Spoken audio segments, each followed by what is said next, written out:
Hi everyone, आज के इस वीडियो सेशन में हम बात करने वाले हैं पेपर प्रेजेंटेशन के ऊपर। और सबसे ज़्यादा अगर किसी बच्चे को प्रॉब्लम आती है पेपर प्रेजेंटेशन में तो वो होता है इंग्लिश लिटरेचर का पेपर।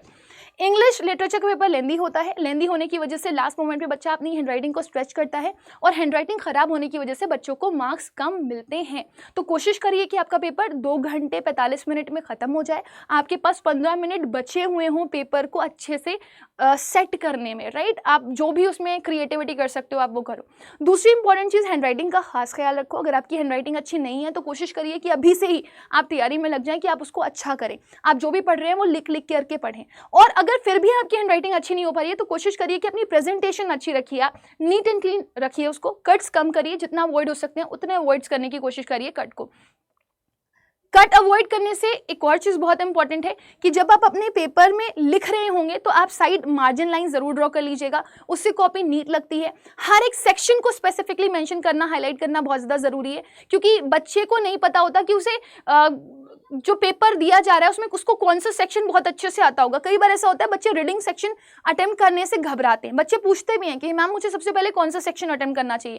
तो देखो, सीबीएसई की अप्रोच यही है कि आप फ्रेश माइंड से गए हो तो आप रीडिंग कॉम्प्रिहेंशन ही पहले करो, फिर उसके बाद आप राइटिंग सेक्शन करो, फिर उसके बाद आप लिटरेचर करो। लेकिन आज के टाइम पर जो पेपर आ रहा है वो कॉम्पिटेंसी बेस्ड है और कॉम्पिटेंसी बेस्ड में आपके मिक्सड इन मर्ज करके क्वेश्चंस लिटरेचर में भी पूछे जाते हैं।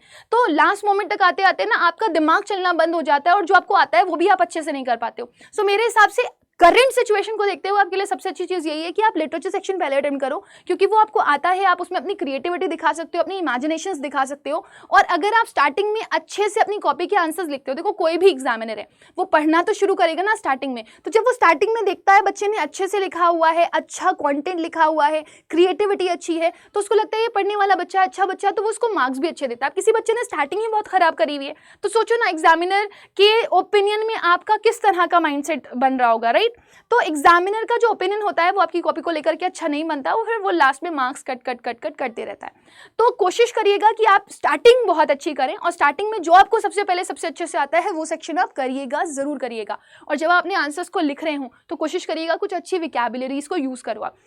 जैसे अनइंटरेस्टेड वर्ड तो सबको पता है, लेकिन अगर आप मोनोटोनस वर्ड यूज कर दोगे तो बहुत अच्छा होगा। सबको पता है कि जो फीलिंगलेस होता है वो फीलिंगलेस होता है, लेकिन अगर आप अपैथेटिक वर्ड यूज कर देते हो, केयरलेस वर्ड यूज कर देते हो तो ये बहुत ही अच्छा रहता है। क्योंकि देखो, अगर 2 कॉपीज एग्जामिनर को मिलेंगी और एक में सिंपल वर्ड्स लिखे हुए और एक में कुछ क्रिएटिव वर्ड्स लिखे हुए, नए वर्ड्स लिखे हुए, तो मतलब ये बच्चा पढ़ने वाला है, ये आउट ऑफ द बॉक्स जाकर के एफर्ट कर रहा है। एग्जामिनर ऐसा सोचता है और वो मार्क्स आपको अच्छे देता है। एक मिथ बनी हुई है बच्चों के दिमाग में पेपर को लेकर के कि अगर मैं जो है पेपर में स्टार्टिंग में अच्छा लिख दूं, एंड में अच्छा लिख दूं तो मेरा पेपर चल जाएगा, मेरे पेपर का काम, मुझे एग्जामिनर अच्छे मार्क्स दे देगा। बट ऐसा नहीं है।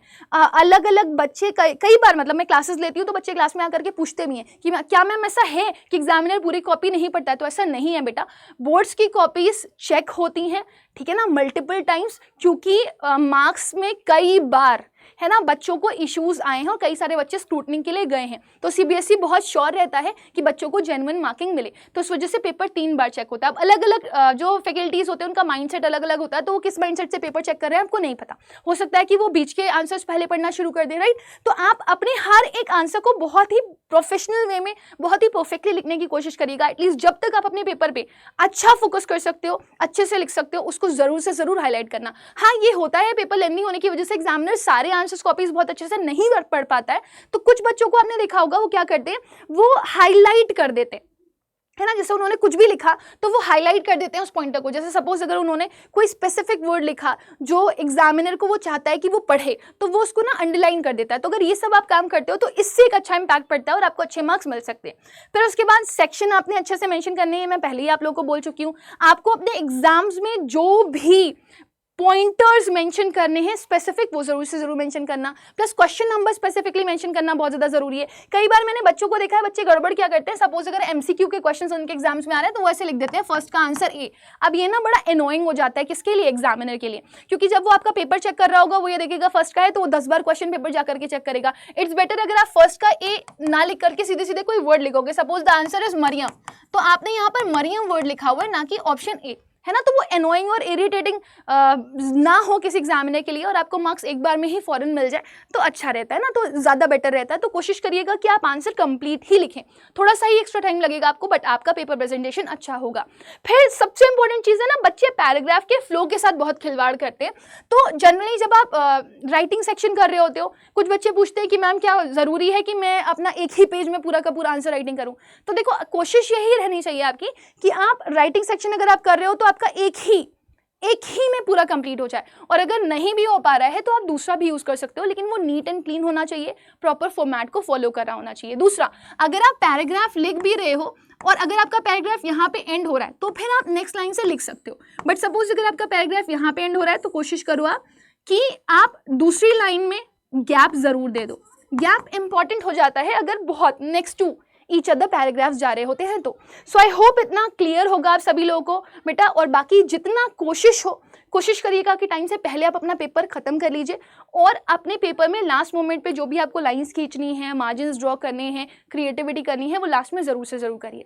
अब इसी के साथ मैं यहाँ पर सेशन को एंड करना चाहूँगी, लेकिन आप सभी लोगों को बताना चाहूँगी बेटा कि आप सभी लोगों के लिए एक बैच यहाँ पर ऑलरेडी अवेलेबल है, और वो है आपका क्रैश कोर्स। अगर आप में से कोई भी बच्चा है जो ऐसा फील कर रहा है कि आपकी प्रिपरेशन अभी तक नहीं स्टार्ट हुई है बोर्ड्स की, और आपको सैम्पल पेपर्स करने हैं, मॉक टेस्ट करने हैं, and you are searching for a platform जहां से आपको बेस्ट ऑफ बेस्ट कंटेंट मिल पाए अपनी प्रिपरेशन के लिए, और आपको टीचर्स की प्रॉपर गाइडेंस मिल पाए, तो आप सीबीएसई के बच्चे हो, अच्छे से पढ़ाई करना चाहते हो, क्रैश कोर्स लेना चाहते हो, ठीक है ना, तो हम आपके लिए लेकर के आए हैं एक विजेता प्रो बैच, जिसमें आप देख सकते हो यहाँ पर आपकी साइंस स्ट्रीम की क्लासेस आपको मिल रही हैं। आप देख सकते हो ये विजेता साइंस स्ट्रीम का बैच है, ठीक है ना, आपका एक विजेता बैच है, एक क्रैश कोर्स है, और एक यहाँ पर विजेता कॉम्बो है जिसमें आपको सैम्पल पेपर्स के साथ पूरा का पूरा बैच मिल रहा है। सो अगर आपको ये चाहिए है तो आप इसको जाकर के ले सकते हो। आपको करना कुछ नहीं है, सीधे आपको इस पे एंटर करना है, ठीक है ना, आपको बाय नाउ पे जाना है, कोड यूज करना है Y484, this will help you to get maximum discount, और जैसे ही आप इस पे जाओगे यू विल गेट 1499 रुपीज़ में पूरा का पूरा बैच, है ना। जो कॉम्बो वाला बैच है उसमें आपको सैम्पल पेपर्स का भी हार्ड कॉपी मिल जाएगा अपनी प्रेपरेशन करने के लिए, तो एग्जाम से पहले आप 10 सैम्पल पेपर्स आराम से सॉल्व कर पाओगे। So with this let me end with the session, will meet again, तब तक के लिए bye, take care and god bless you all.